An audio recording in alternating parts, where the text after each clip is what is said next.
Yeah. I've been here for 6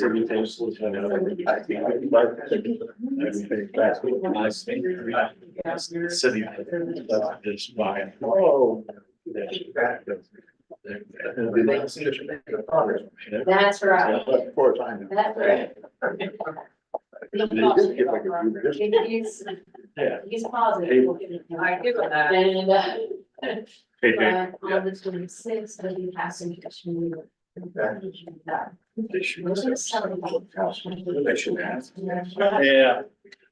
I'm sure. All right, it is January 20th, 2026, 5:45 PM. We're gonna call this Finance Committee meeting to order. Present are council members Barker, Cost, Chute, Hauser, and Marmy. First item, the unappropriated balance of the general fund is at $1,006,145. And the balance of the budget stabilization fund is at $660,271. First item on the agenda is a request for appropriation in the amount of $25 million. Happy 2026, right? Yeah. Good evening. He'll win the award tonight. Yeah, his preparation. So this is actually disappropriation. Disappropriation. Yes, yeah, so as you know, we successfully bid and awarded or in the process of awarding our 16 North Sewer project, sewer separation project. So we originally budgeted $65 million for that project. And the bids came in, we got 3 bids, and the lowest, most successful bid was 38 million. So that's a great win for the city. But with that, there's about 25 million extra dollars in the budget line, so we just want to disappropriate that so that makes the auditors financial look a little better. So. Second. I have a motion by Barker, second by Hauser. Questions and or discussion? Seeing, oh yes, Mr. Allen. Are you seeing a trend with some of your projects that the bids are coming in under budget? I know obviously for a while, I feel like costs and a lot of the stuff is going up and getting higher. Why are you seeing this come a lot lower, do you think? Don't know an answer to it, but yes, the last 2 we've awarded, the South Second Street project came in at about 60% of our engineer's estimate. This one obviously came in, probably about 60%, 70% of what we estimated. We thought our design consultants obviously put those engineers' estimates together based on a best guess and projects that they see around the area. We thought we had a good estimate. We did have the 65 million did include a 20% contingency just for the unknowns. The other 2 bids we received were also below 65 million. So the contractor that got the bid is Breezy. They completed the 4th Street project here recently. They've done 3 big projects for the city. So we've met with them. They're confident in their work. We're happy to have them back in town. So EPA was very surprised when they saw the bid. They were surprised at the bid price as well, but we're very thankful that we got it. Yes, some of the things, competition is definitely with the announcement of Intel, there's a lot of businesses that moved into the area, so there's a lot of competition now.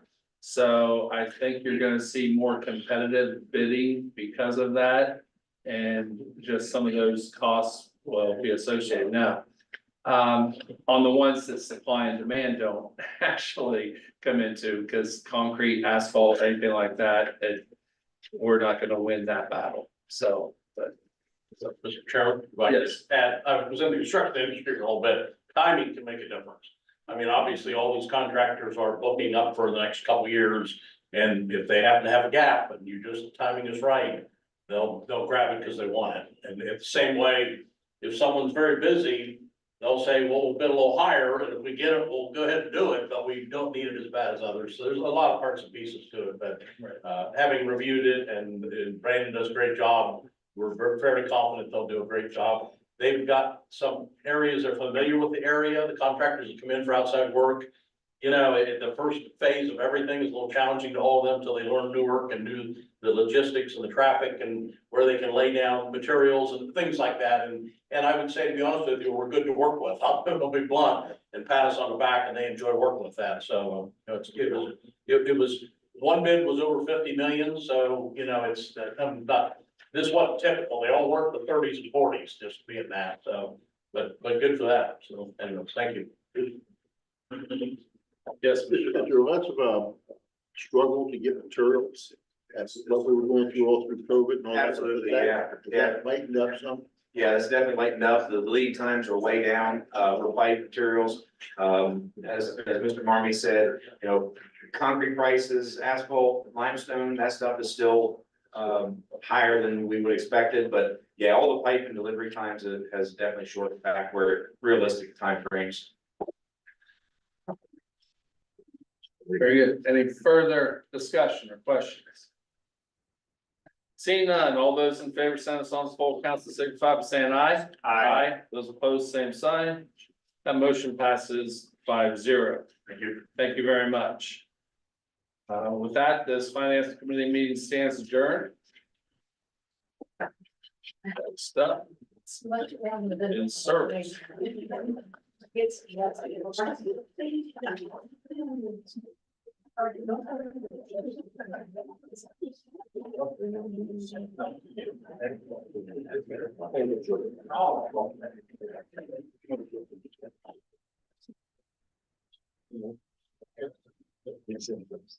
All right, we're gonna call the service committee meeting to order. Present are council members Neely, Toth, Lyon, Shute, and Barker.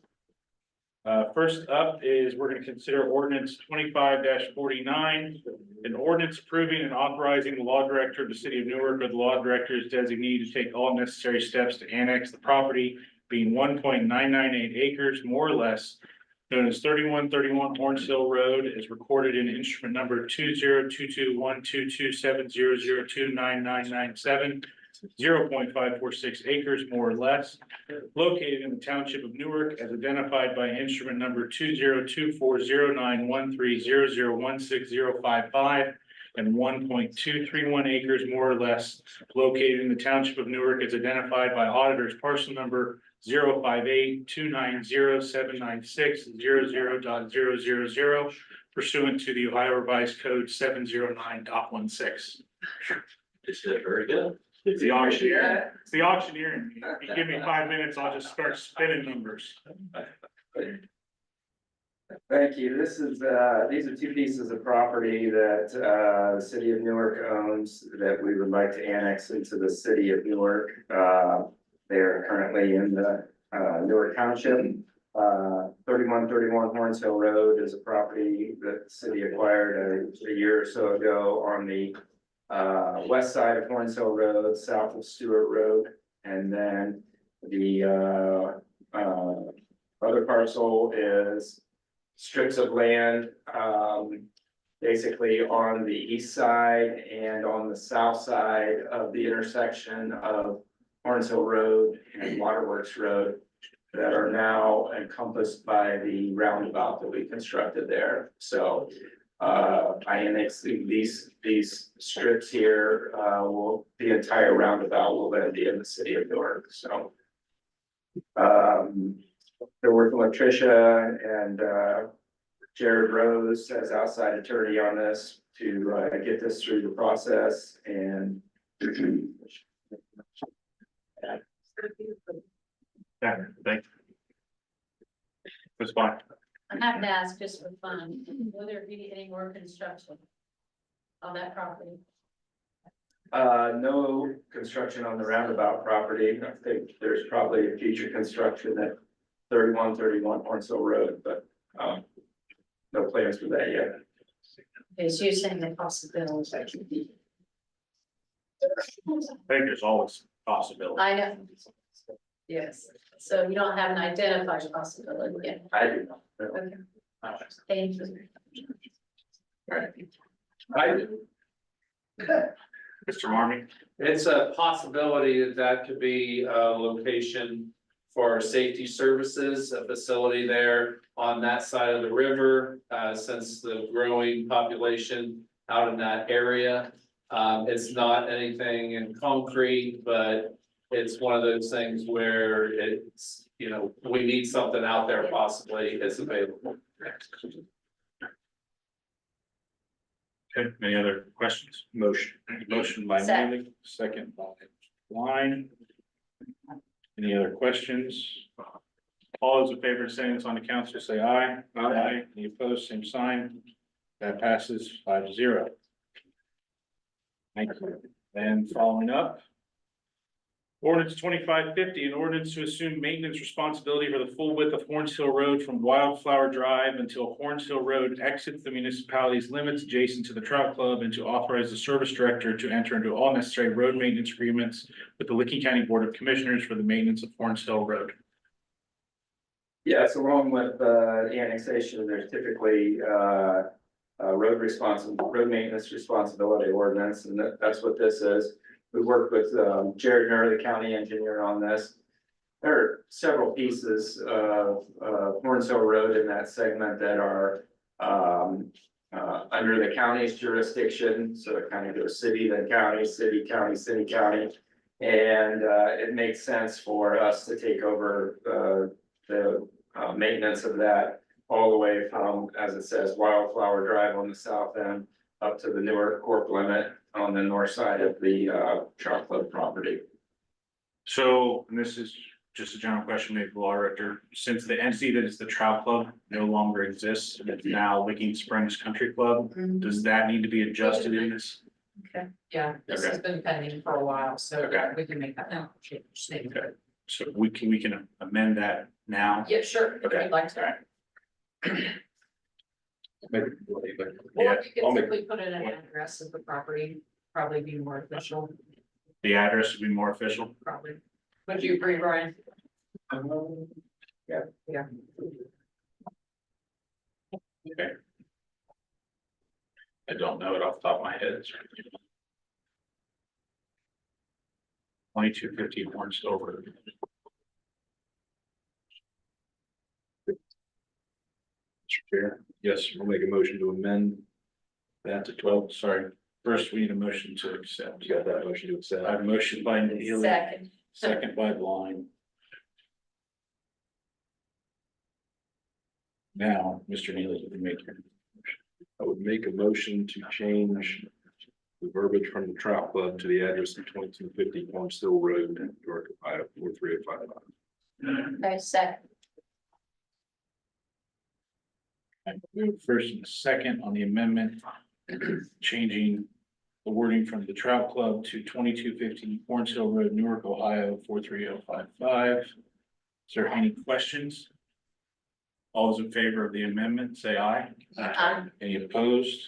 Same sign. The amendment passes 5-0. Now we have the motion. On the amended legislation, is there any questions? All those in favor saying on the full council, please say aye. Aye. Any opposed, same sign. This passes 5-0. Thank you.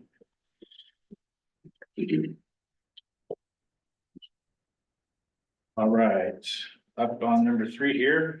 Resolution number 2602, a resolution authorizing directing the Director of Public Service of the City of Newark, Ohio to enter into contract without competitive bidding, subject to the appropriation of funds for the purchase of a replacement utility billing software for the water, sewer, and stormwater departments.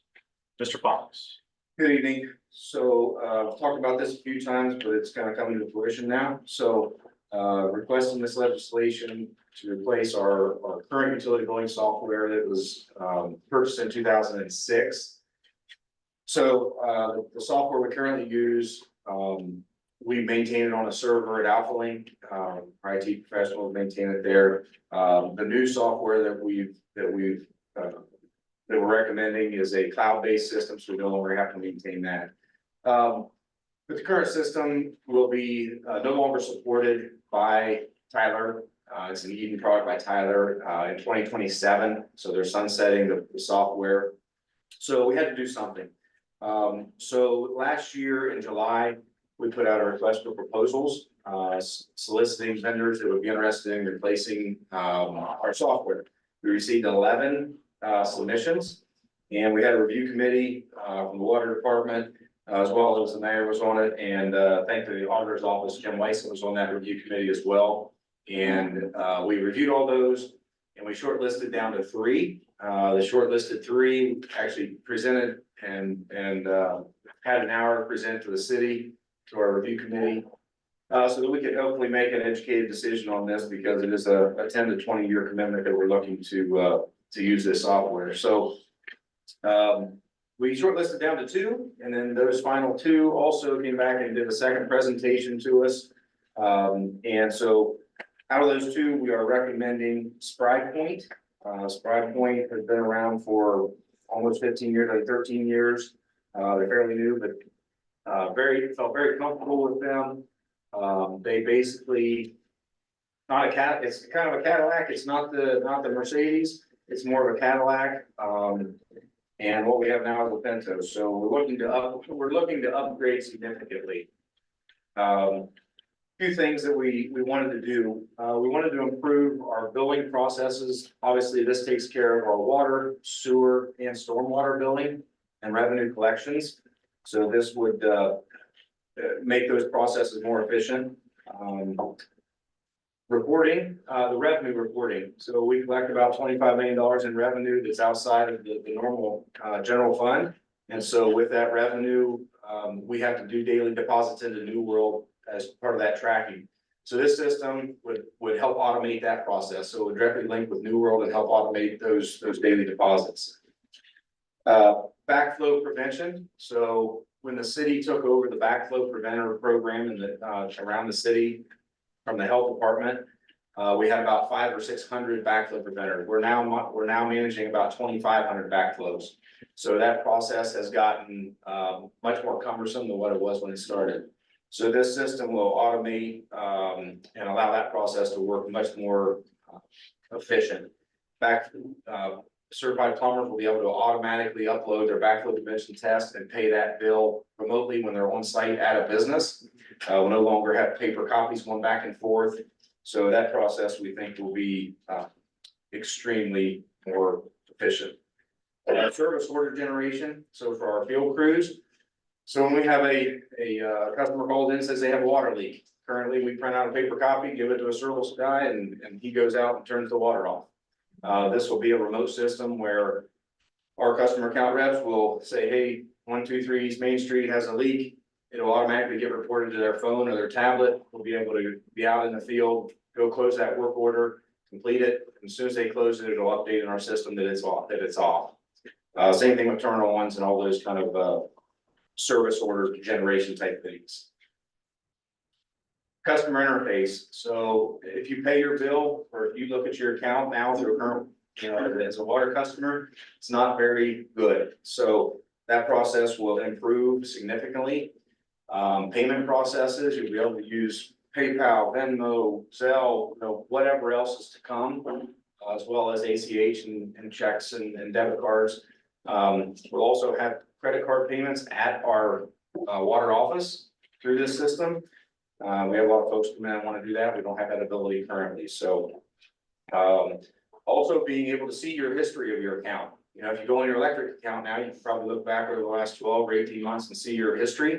We'll now have that for our water system as well, where you can look back and see your historical water usage, billing, all those types of things. So that the customer interface will be greatly improved.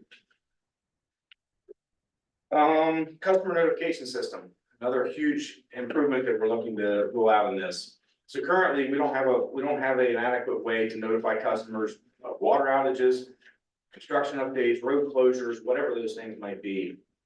So this will give us a GIS map that we can, again, if we have 10 customers down on South Second Street, they're gonna be out of water tomorrow. We can circle those 10 customers and send out a notification text or an email or a phone call that says, hey, your water may be interrupted tomorrow from 8 to 4. So we're hoping that will greatly improve our communication for residents and customers.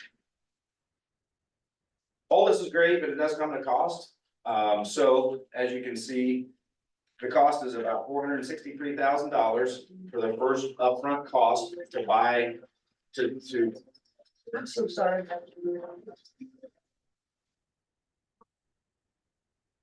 $463,000 for the actual implementation. So the implementation is expected to take 12 to 13 months. So we're hoping to start that in May of this year.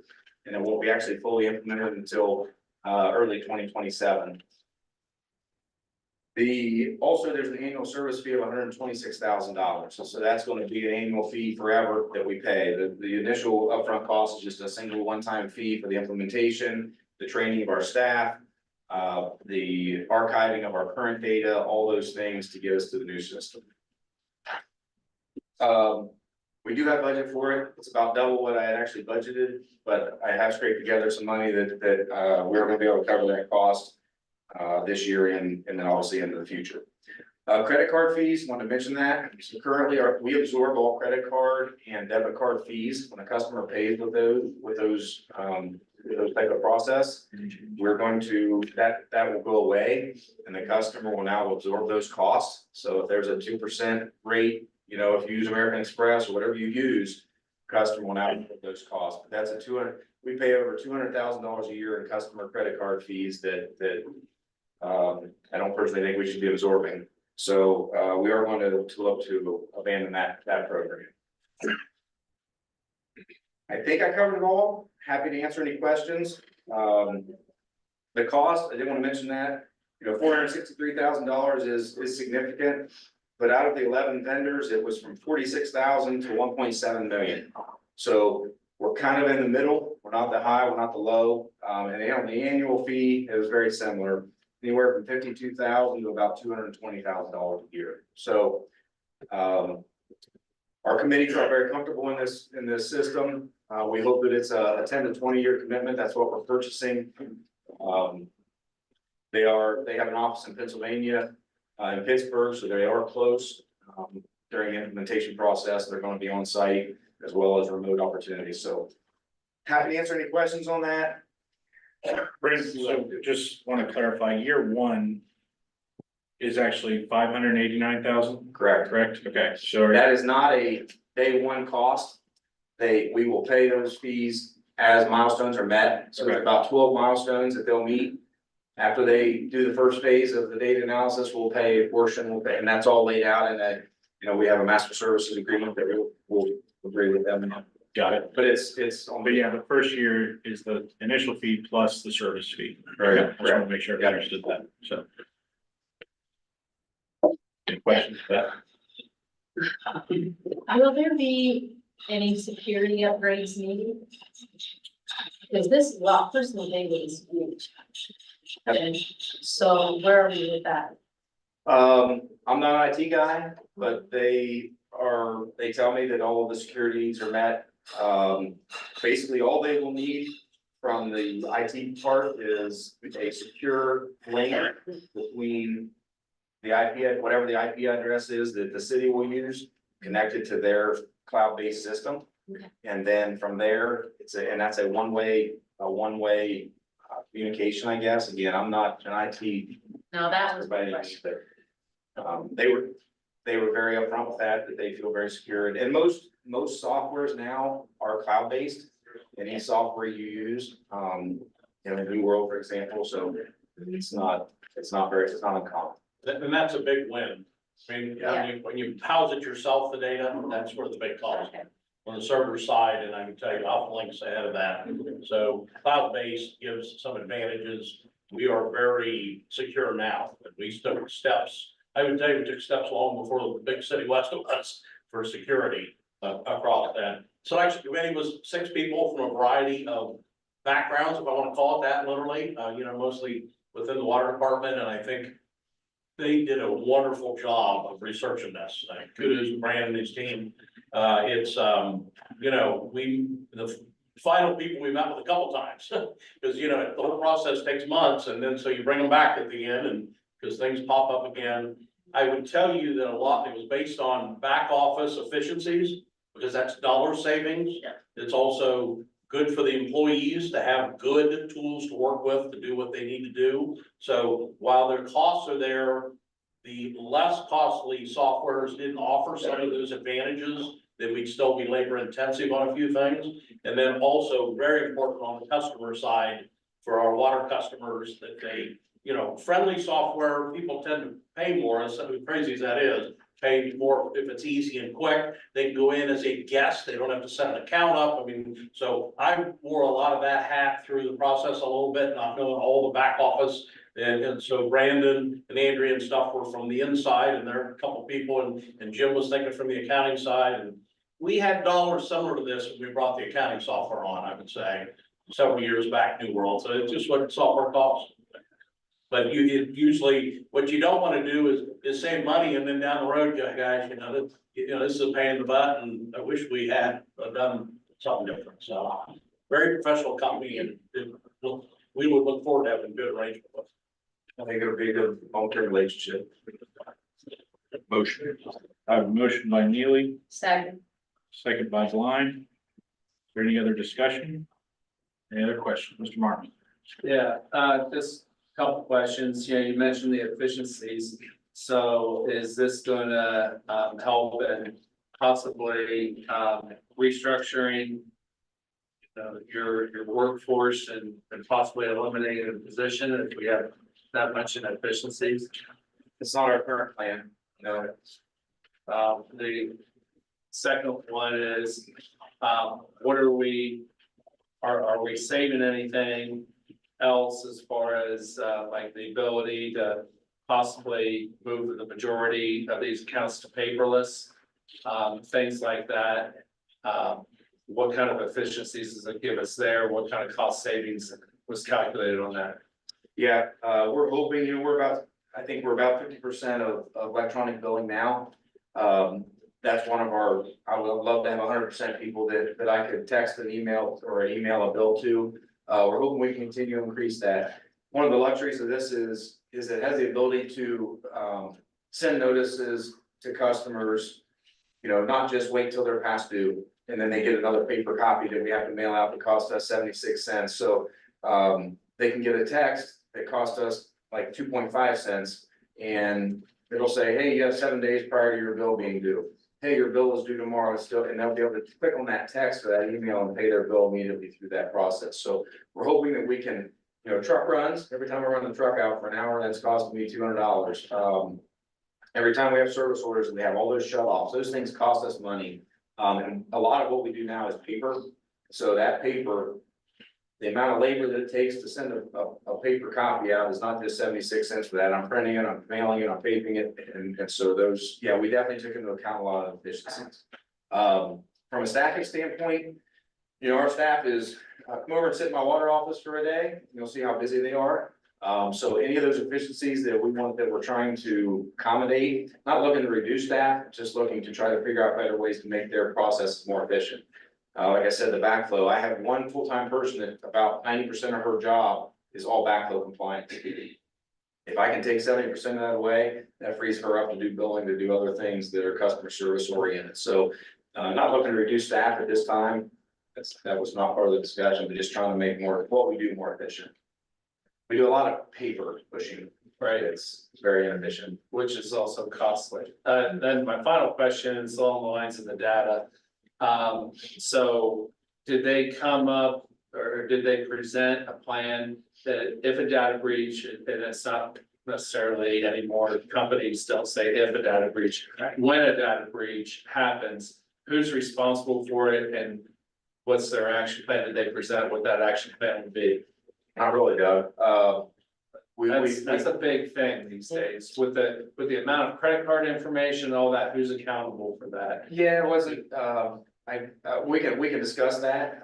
It was not really an issue, I guess. So maybe that's why we didn't dig deeper into it as to what happens if.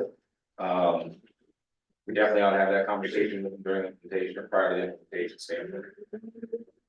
I would think there'd be something in your master. Yeah. That almost have to be, because who's accountable for that? Because that's a huge expense, if they're saying that they're not. Good question. Any other questions? All those in favor of moving this on the full council, say aye. Aye. Any opposed? That passes 5-0. Thank you. Thank you. All right. Next up is ordinance 2601, an ordinance changing the zoning classification of certain real property generally described as 483 Ridge Avenue, City of Newark, Licking County, Ohio. Parcel tax ID number 05419289400.000. From that of single-family residence RH high density zoning district to TFR two-family residence zoning district zoning code of the City of Newark, Ohio. Mr. Moorhead. Thank you. This is a zoning change request that came into our office. The owner, is planned would plan to, build a duplex there if the zoning change were approved. So they asked that this get, forwarded on to the planning commission and go through the hearing process and then back to you for a vote at the end of that. Yes, thank you. Any questions? Motion. Motion by Neely, Second. second by Blind. Any discussion, questions? All those in favor of moving this on to council, say aye. Aye. Any opposed, same sign. That passes 5-0. Thank you. And lastly, resolution 26-03, a resolution authorizing and directing the Director of Public Service for the City of Newark, Ohio to enter into an intergovernmental agreement with Licking County Transportation Improvement District in the City of Heath for the construction of certain improvements to Thornwood Drive, known as the Thornwood Drive Fay Drive Improvements Project Phase 2 work. Mr. Moorhead. Yes, sir. Thank you. This is, as it says, an intergovernmental agreement. In early 2024, we came to you with a very similar agreement, working with the Licking County TID and the City of Heath to improve Thornwood Drive from the railroad tracks on the south end to up to Fay Drive. And we are to the point, we're through the design work and we're actually posting it out for bids tomorrow. And this, of course, this construction's in coordination with the development of the PCA plant there on Thornwood Drive.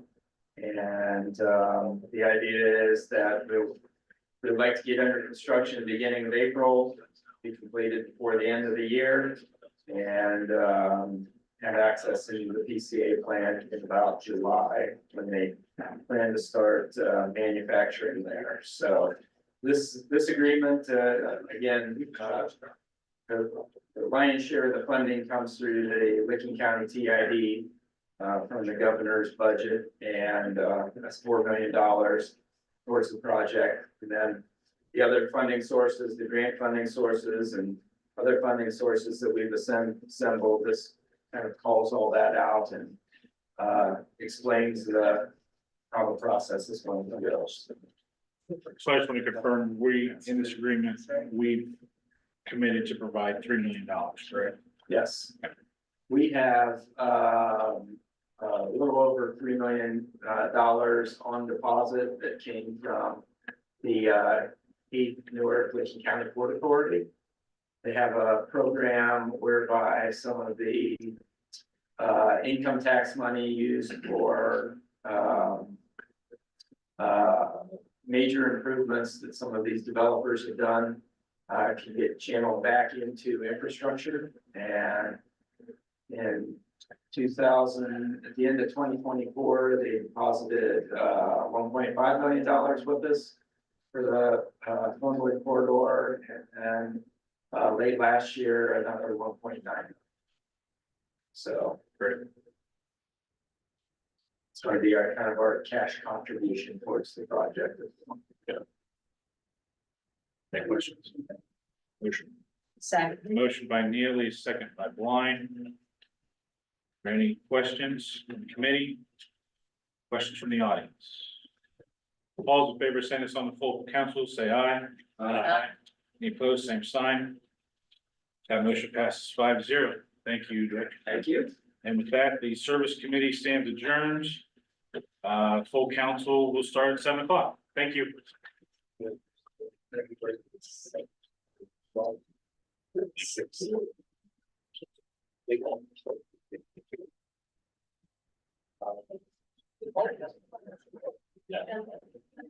It's,